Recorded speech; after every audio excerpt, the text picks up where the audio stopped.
Wilson State is concerned about natural gas explosions like these. These are not explosions on either Dominion or Duke Energy natural gas lines, but both companies walked away from... What's up, team? Welcome back. I fooled Penn and Teller. Oh, yes, I did. Many of you know this. Oh, how sweet it was. And today, for the first time ever, I'm going to explain that trick. Everything about it. So if you don't want to know how the magic works, get out of here. Go right now. Go, go, go. But if you do want to know, feel free to stay. Check it out. Many of you wonder why I would do this. Well, I'm doing this because the trick is 5 years old, right? I did this 5 years ago. 5 years, a long time. I'm going to explain this because I don't do this trick anymore. Many of you wonder why I wouldn't. Well, this trick involves a phone book, and phone books are just so hard to come by. There's like no way to get them anymore because the internet. So yeah, I'm like, well, if I can't have phone books, I can't do my phone book magic trick. It's retired for the rest of the history of the world. No one's doing a phone book magic trick. I figure you guys might as well know how it works. So let me show you. I have not watched this clip in a while, so I need... Alright, got it. Hey, found the jacket I used in the show. A little tighter. Actually, not so bad. Even found the shoes I used in the show. Orange soles, gray. Come on, I'll put those bad boys on. The high kick. High kick. Okay. I found the sword. Ooh. This sword is my brother's. He was a theater major in college, and I don't know what play they needed this for, but he had it, and I took it because, well, he's in business now, and now I'm the theater guy. It's a real sword. It's cool, but it's dull. Dull as hell. Alright, and need a phone book. Here is the Toronto phone book. Toronto, Canada. Biggest city in Canada. This is the phone book. This is why you can't do this trick anymore. Okay? If this doesn't explain it right here, I don't know what will. So, just for the demonstration purposes, we'll use this phone book. But look how small this is. So unimpressive. Now let me explain step by step. Okay, so there's one gimmick you have to make for this, and it's really simple. I'll show you that right now. You need one playing card. Any card will do. You're going to fold it into quarters, right? Alright, so you got a playing card, fold it into quarters. You only need 1/4 of it. Okay, this is almost all the gimmick. You need a piece of phone book. You got to cut out a piece of the phone book that's larger than the corner of the card. Boom. Phone book page cut out. Now you're going to glue it on top of the card, so it's going to be just like that. Page is glued onto the card. Card on one side, page glued on the other, so that can go into finger palm like this. Now we just need some double-sided tape on this side and we're all set. This side looks like a page of the phone book. This side is a card with sticky tape on it. So it's nice and solid. You can hold that in finger palm like this, and that way you can stick it to something, no problem. Now that's going to go in your right jacket pocket. You're all set. Now let's go through the episode a little bit and I'll show you what's what. So I did my Fool Us appearance when Jonathan Ross was the host, not Allison Hannigan. I don't know why they switched. I really liked working with Jonathan. I've never worked with Allison though, so I don't know. But yeah, so that's why it looks a little different. But yeah, he was so much fun on stage. It was like hilarious to have fun with. You could do whatever you want. He was just a roll with it kind of guy. Loved it. So yeah, I walk out there making fun of him. He grabbed my ass there. Hilarious. Man, I gotta get that haircut back. That was tighter there. Alright, so look at that phone book. That's a real size phone book. God, missing that. Alright, and I'll teach you how to rip a phone book right here, but there are a ton of good YouTube videos on how to rip phone books. Anyways, he gives it back to me. Now you can see my hands clenched right there. Pause. You can see my hands clenched right there. When I gave him the phone book to inspect it, to make sure it was a normal phone book, I reached into my right pocket and I got the gimmick that we talked about. So I've come out with this gimmick like this, right? Sticky side out and finger palm, so I'm like this. So when he's looking at the phone book, I reached in my pocket, I grabbed it, but I'm kind of like this now. When I grab the phone book back, I'm holding it a little bit weird, so that's that. I send him to go get a notepad and pen. That's key. I want his hands to be busy, so I have a reason to flip through the phone book. So as I'm flipping through the phone book, and I say, just say stop. You can see my hand, I'm using this hand to flip through. I'm holding it funny. No one knows I'm holding this but me. I just grabbed it. I say, go through, I say, just say stop. He's gonna say stop wherever he says stop. It doesn't really, honestly doesn't matter. Free choice, you can stop anywhere. Wherever he wants to stop, I reach in and then I stick my gimmick, right? Doesn't really look like much. I mean, if you look at it, you can see, right? But at a glance, it doesn't look like anything, but that's stuck right there. And what that's done is now it's marked with its pages. I know I'll be able to find this page any day of the week, right? Any day of the week I can find that page now. It's marked, but no one will notice it because, well, there's nothing protruding. It's just made it thicker. Unless you know what you're looking for, you would never notice anything's there, but now your fingers can find it so fast. So that's key. So he says stop wherever he wants. I go like that, and I stick it on where he wants it. Okay? Now it's great because now I've stuck this on. I'm holding the phone book open. I'm literally not looking. I'm holding the phone book open and I'm saying to him, I say, write down the page you're on. Now he can write this number or this number. I don't know. He might write this side. He might write this side. I'm not sure which one he'll write. Doesn't matter. That's the beauty of this. So he writes down a number. I'm looking away. I say, you got it. I close it back up and I can show it's fair. It wasn't a force like they guessed. And I'm not holding anything, right? Like, you know what I mean? So it's totally fair now. That's part of the beauty of this, and that's why it makes it so deceptive. So I don't know the number. No one knows the number but him. He's written it down. He's setting it face down on the stool. We can't see it. Okay, that's so key. I don't have a gimmick anymore because I've stuck it to the inside of the book. Now this is the fun part. Now I tell him we're going to rip it in half. And it's kind of a joke, it's fun, but it actually helps my method here. Watch. I say, don't rip it in half like this, because this is actually pretty easy to do. Ripping it down the spine, it'll kind of snap and break. And I say, I don't want you to do that. And because later we're going to have to throw pages in the air, and if you rip it down the spine, you won't end up with separate pages. So I say, don't do that. I say, don't rip it like this, okay? And I'm like, and also don't open it halfway and rip it like this, because that would be way too easy too. So I'm pointing out two ways I don't want him to do it, okay? Don't rip it like this, like that. And as I'm doing this gesture, look at my eyes. You can see I'm reading a page.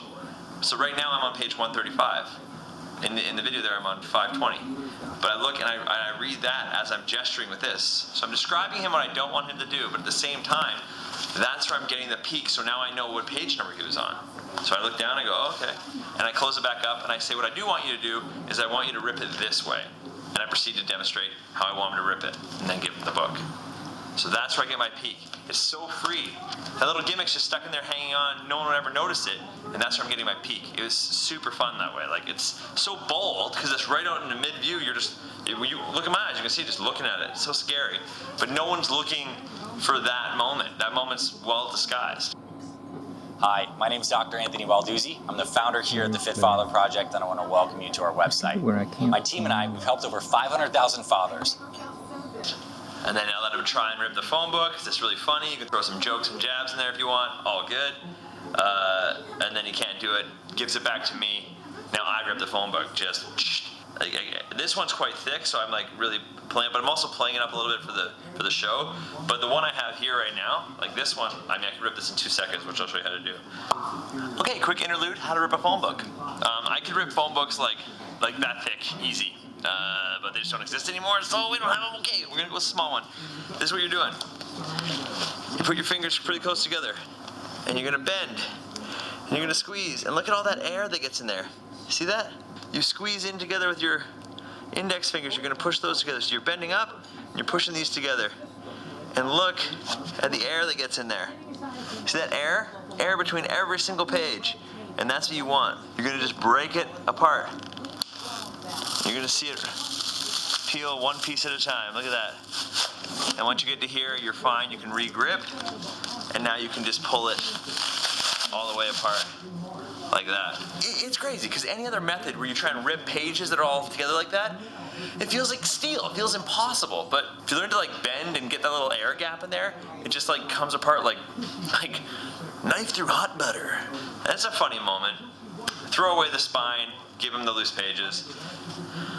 So now we're not going to go through all of this, but basically I give him the loose pages. The trick's already done, okay? He picked a free page. I stuck my gimmick inside, right? It was very free. I said, don't do this, don't do this, please do this. That's game over. All I'm thinking, all this other talking I'm doing on there is just being entertaining, trying to have fun with the situation. But I already know the number, and no one saw when I got it. So, rip the phone book in half, and he throws the pages in the air. I set everybody up for this gag, because this is the last part of the puzzle to make this trick actually work, okay? You see this black ampersand Penn and Teller symbol? That's there for a reason, because I have my sword, balloon, and something else back there, which I'll explain in a second. So I give them these, I tell them where to stand, and I tell them how to throw. And very stressful this bit, because it's like, it's kind of, it's nerve-wracking. I go get my sword, some jokes with the sword, and I establish that I'm going to be standing on my back to the audience. Because as a performer, you never want to stand with your back to the audience, but I establish that's how I'll be standing, and I turn around and I'm going to be jabbing, and it's all, this is why I love this routine. It's so much me. It's so much me to goof around like this. Like not a lot of magic is happening right here, but I'm like able to have so much fun and freedom and goof around with the guy on stage and make my little jokes. And I love this style of performing so much. So obviously that's why I do it. So look where I'm standing. I'm standing right next to that box with my back to the audience, okay? Got the box on this side, I go get my sword, I start making jokes about how I'm gonna stab and blah, blah, blah. Right, the box is right there, my sword's right here. This is the image I want people to remember. This is the image I want them to see, okay? And I turn around, everything's fine, nothing fishy, he's got all the pages, whatever. There is one more page behind that box. Just a random page ripped out of the phone book, like this. One page, I don't care what the numbers are, one random page, and it's sitting right behind that box. Boom. Everything's free and clear. This is why it makes it so deceptive. I go back to my position, so this is where Jonathan throws the pages, right? I say, throw the pages. And he throws them. I say, on the count of 3. It's such a funny moment. He throws them. It's a huge mess. Everyone in the room thinks he screwed it up, but he hasn't. I sucker everybody in with this joke. It's so funny. It's such a mess. It's such a fun visual. I'm doing it for the joke, but I'm also doing it to see how they throw. Because sometimes I have people that are just bad at throwing pages, and later on, when I turn around, I need those pages to be sort of in the right area. If they're not in the right area, then my trick won't look right. So I'm gauging how was he at throwing, okay? And it's just too funny not to do. This is a really key thing. He throws the pages, huge laugh. I'm evaluating, I make fun of him. I say, Jonathan, I'm over here. You're throwing him over there. La la la. Making fun of him, and just playing into it. It's my favorite moment performing on stage, and especially having it work so well in that show. Holy shit, it was my favorite thing. So, check this out. They throw it, goes everywhere. I say, you're lucky I have one more phone book, because this trick does need 2 phone books every time. I walk back over to that box, and as I go down there, I do this.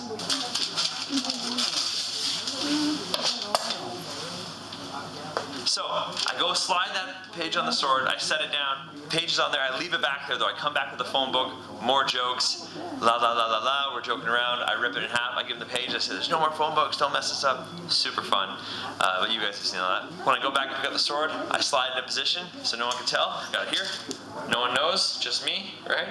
Try not to flash anything, then I say, okay, this time throw the pages, at the count of 3 we do a very big, on purpose, he throws it. As soon as I have the most amount of pages fluttering around in front of me, that's when I turn.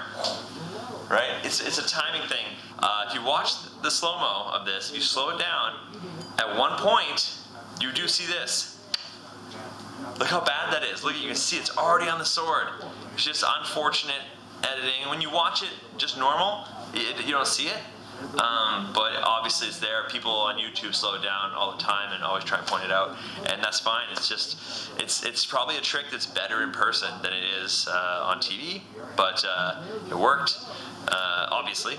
But yeah, so you stab it, you come through, you stab it, then you got this, and I take this and I grab it, pull it off the end, like I'm really looking at the numbers here, okay? I really look at the numbers and I say, all right, I stabbed one page, I stabbed 520 and 521. As if that's what I'm reading. It's not. In this case, I'm reading 183 and 184. But I'm not reading the right numbers. I'm just lying, right? I'm just pretending to. I already know what his page was from earlier, so I just pretend to read that. The writing's so small. Who's gonna check? I say, I have 520 and 521. What do you have?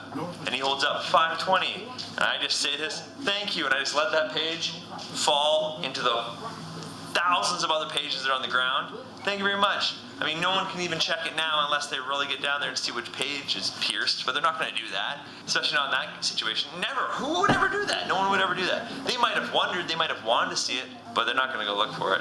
And if you read it convincingly, like I obviously did, they're not going to know that I just lied. Penn and Teller are the best, and here's why. For my trick, they could have guessed at things they already knew, and that would have been fine. Like, they could have said, well, we know the page was already on the sword before you turned around. They knew that. 700 club. And they could have guessed that, and I would have been like, yep, you're right, thanks very much, guys, thanks for having me out. But because they wanted to play the game the right way, they wanted to challenge themselves and me, they decided to guess the stuff they weren't quite so sure at. So they thought that I made Jonathan choose a certain page. That was his joke here about when he makes a joke about like, would I find Luke Skywalker in there? I mean, I was so nervous and so rattled about the whole experience, I didn't even understand. He was talking about the Force. Did I force the page to Jonathan? And I didn't. So it took me a second, and I was like looking like an idiot, but I'm like, oh no, I didn't. And they couldn't believe that I didn't force it. If I decided to do what Penn and Teller said and force the page, you could easily do that. And the trick would look to the audience very, very similar. For me, it's not quite as deceptive, so I chose not to do that. But it's a perfectly logical method, so it's kind of a strange thing. Like, it's like, no, you're wrong, but that would also work. So it was a good guess, but wrong ultimately. And then he says something else where he says, so you got a peek, and then you have an index of pages behind the box. You can get and he's half right there.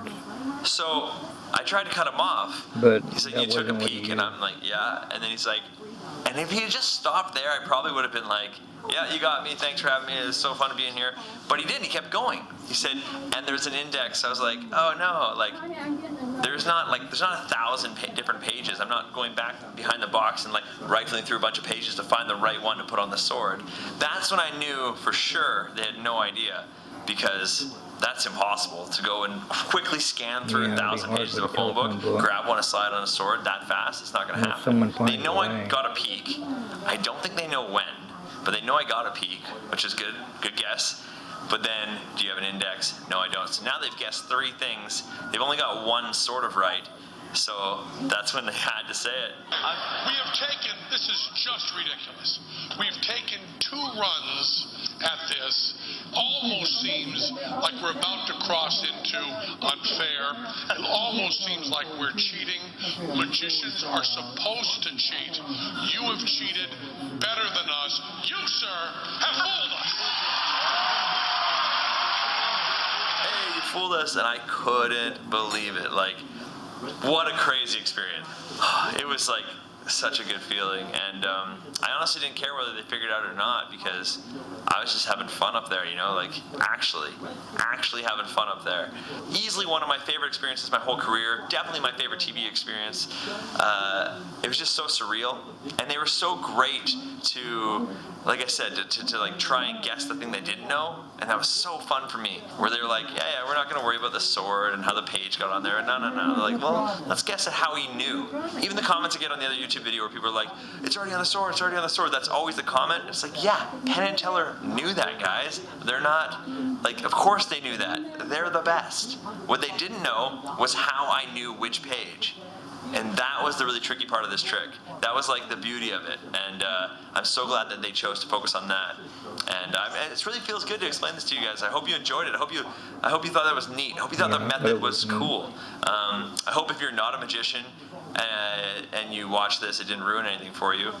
You should have turned away. I warned you. I hope if you are a magician or have interest in magic and you do like to know methods, I hope you appreciate this one. Really appreciate you coming out. I had a blast then, and I'm having a blast now. So thanks so much, team. I highly recommend you go to Eric Leclerc's channel.